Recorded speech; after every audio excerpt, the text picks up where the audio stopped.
오늘은 잠언 14장 말씀입니다.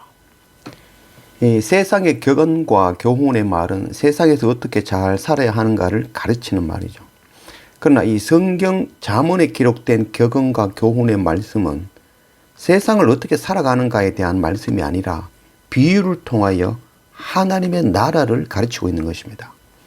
만일 우리가 읽고 있는 이 성경 말씀이 세상에 어떻게 살아가는지 그 교훈에 관한 내용, 윤리와 도덕에 관한 내용이 기록되어졌다면 이것은 결코 하나님의 말씀이 아니라 세상의 교훈서와 다를 바가 없을 것입니다.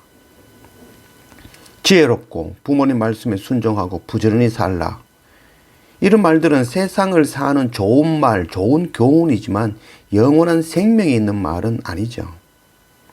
성경은 생명을 다루는 복음의 말씀임을 알기 원합니다.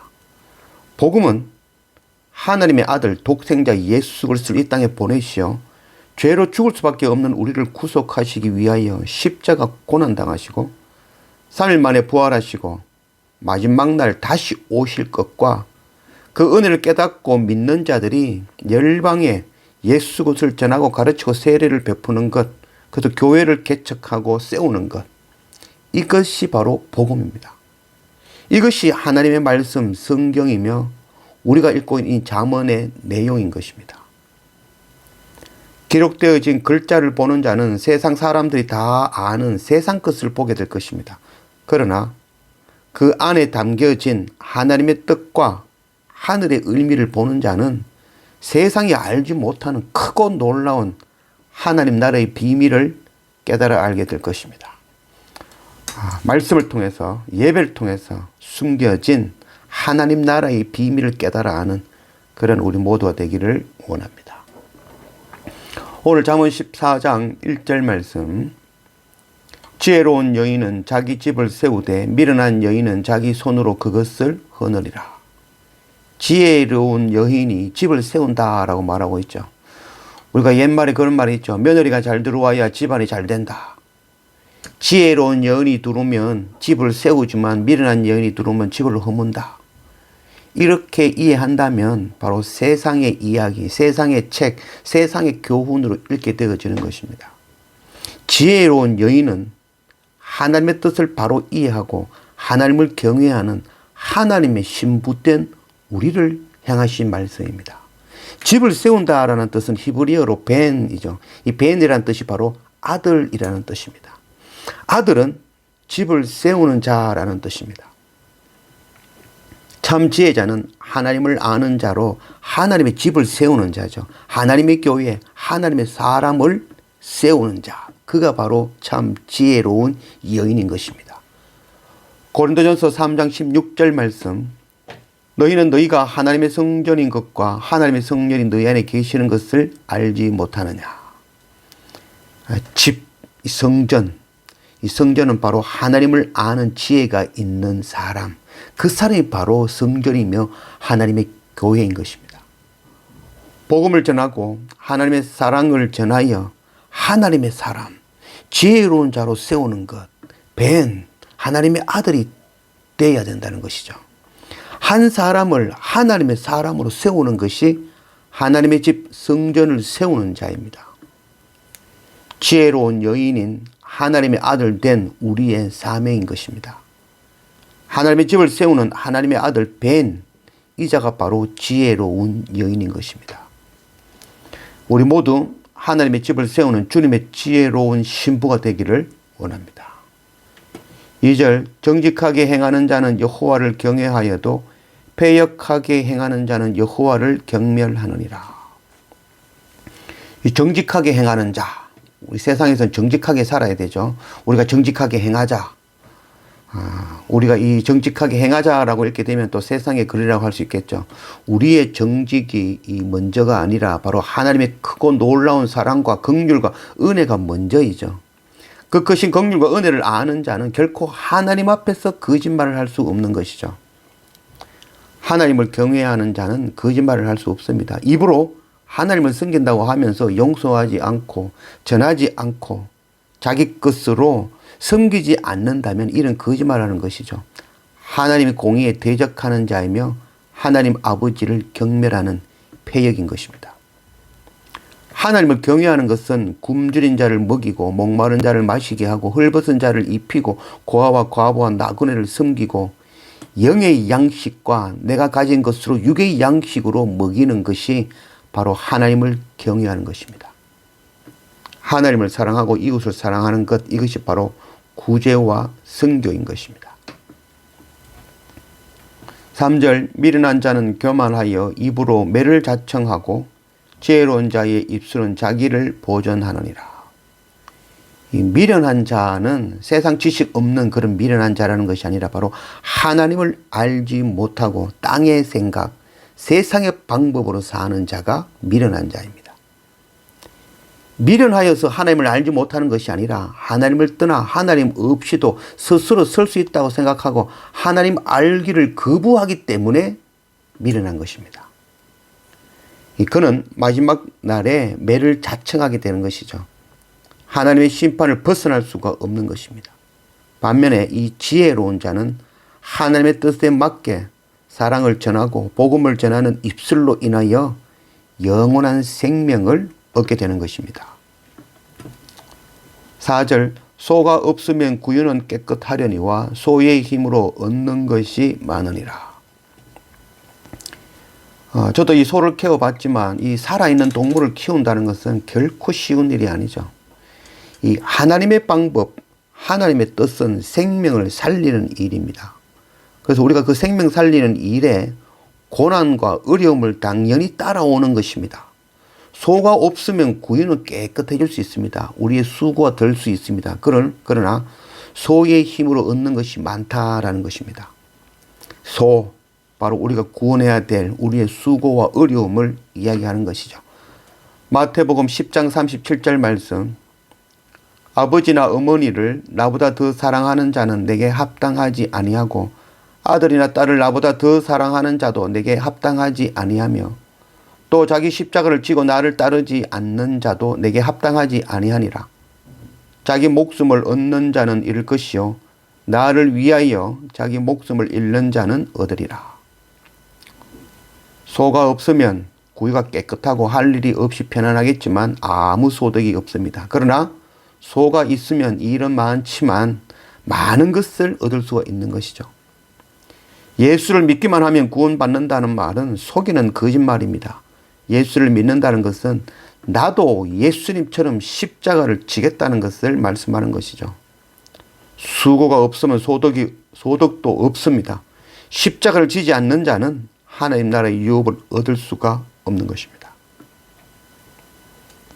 8절 슬기로운 자의 지혜는 자기의 길을 아는 것이라도 미련한 자의 어리석음은 속이는 것이니라. 미련한 자는 죄를 심상히 여겨도 정직한 자 중에는 은혜가 있느니라. 지혜로운 자는 죄를 중히 여기고 이 무거운 죄, 이 두려운 죄 앞에 날마다 내가 죄인임을 고백하며 하나님의 은혜를 구하고 엎드리게 되어집니다. 그러나 미련한 자는 죄를 심상하게 여긴다 하죠. 심상히 여긴다 이 말은 죄를 대수롭지 않게 여기고 무시한다는 것입니다. 하나님께 드리는 속죄제에 무시하고 미련한 자, 이들과는 떨어져 멀리 떠나야 됩니다.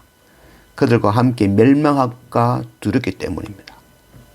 12절 어떤 길은 사람이 보기에 바르나 필경은 사망의 길이니라.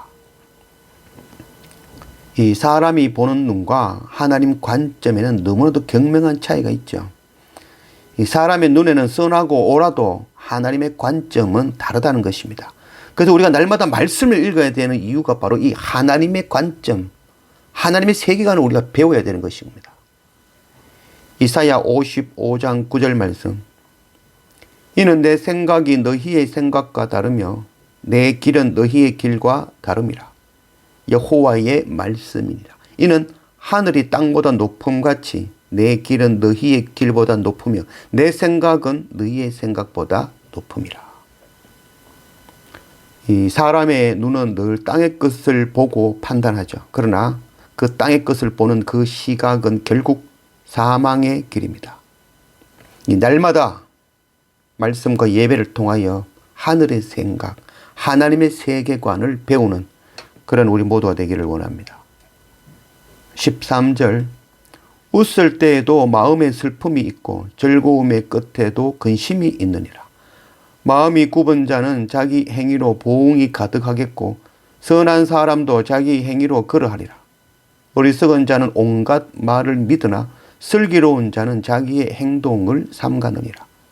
지혜로운 자는 두려워하여 악을 떠나나 어리석은 자는 방자하여 스스로 믿느니라. 웃음 끝에 슬픔이 있고 즐거움 끝에 근심이 있다는 말과 같이 이 지금은 부유하고 행복하고 평안하고 하나님의 축복을 받은 것처럼 보이지만 세상 끝, 세상의 생각, 세상 방법으로 살아가는 그 결국은 사망입니다. 이 땅에서 웃고 즐겁지만 분명히 마지막 날 심판의 날이 온다는 것을 잊으면 안 됩니다. 이 땅에서 하나님의 뜻을 이루며 하나님의 집을 세우고 또 슬기로운 자, 그 자들은 분명하게 하나님 나라의 상급을 받을 것입니다. 이들은 하나님의 은혜를 깊이 경험하여 어떤 속이는 세상의 말에도 넘어가지 않고 악에서 떠나며 늘 하나님의 말씀을 지키며 섬기며 사랑하며 낮아지는 삶을 살게 되는 것입니다. 32절 악인은 그의 환난에 엎드러져도 의인은 그의 죽음에도 소망이 있느니라. 죽음에도 소망이 있다라는 말씀 참 귀한 말씀이죠. 의인은 죽으나 사나 주님의 영광이 됩니다. 하나님의 관점, 하나님의 눈에서 볼 때에는 오늘 지금 우리가 이 땅에서 살아있으나 또 죽어서 하나님 나라에 있으나 아무런 차이가 없죠. 오히려 이 땅에서 생명이 끝나는 것이 우리에게는 복된 것입니다. 우리는 늘 하나님의 나라를 꿈꾸며 소망하며 살아가고 있죠. 우리는 이 육에 속하여서 이 감당 못하는 이 육, 늘 악을 생각하는 이 육에서 벗어나서 하나님의 영원한 나라에 속하게 된다는 것. 이것은 참 기쁨이고 행복인 것이죠. 죽음은 축제입니다. 저는 이 아버지께서 불러주시는 그 축제의 날을 소망하고 기다립니다. 자녀는 아버지 곁에 있는 것이 가장 행복한 것이죠. 그러나 지금 이 땅에 아직 우리가 생명이 붙어 있다는 것은 우리를 먼저 택한 자로 물고기 잡는 자, 그 사명 감당하라고 우리를 지금 살려놓으신 것이죠. 내가 받은 은혜와 사랑과 긍휼로 섬기고 사랑하고 용서하고 이 생명의 복음의 일을 전하고 나누는 것, 바로 선교와 구제인 것입니다. 요한복음 21장 10절 예수께서 이르시되 지금 잡은 생선을 좀 가져오라 하시니 시몬 베드로가 올라가서 그물을 육지에 끌어올리니 가득 찬 물고기가 153마리라.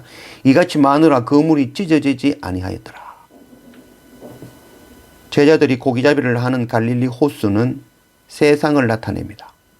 그물은 복음을 나타냅니다. 물고기는 세상에 있는 주님의 백성들을 나타냅니다. 주님은 제자들을 불러 세상에서 사람을 낚는 어부가 되게 하셨습니다. 이제 마지막 날에 주님께서 우리가 잡은 물고기를 보자 하실 때가 올 것입니다. 믿는다고 하면서 하나님의 의를 행하지 않는 것, 그것은 결코 참된 믿음이 아닙니다. 편안하기 위하여 수고하지 않고 소를 기르지 않고 빈손으로 물고기가 없는 자는 결코 하나님 나라의 유업이 없을 것입니다. 우리가 아직 살아있다면 이 땅에서 선교와 구제의 사명 감당하기를 원합니다. 열심히 수고하여 소를 먹이고 그물을 내리며 십자가를 지고 주님을 따라가는 믿음 있는 우리 모두가 되기를 원합니다. 이 땅에서 하늘 부자를 소망하는 지혜로운 하나님의 아들, 하나님의 신부, 벤이 되기를 소망합니다.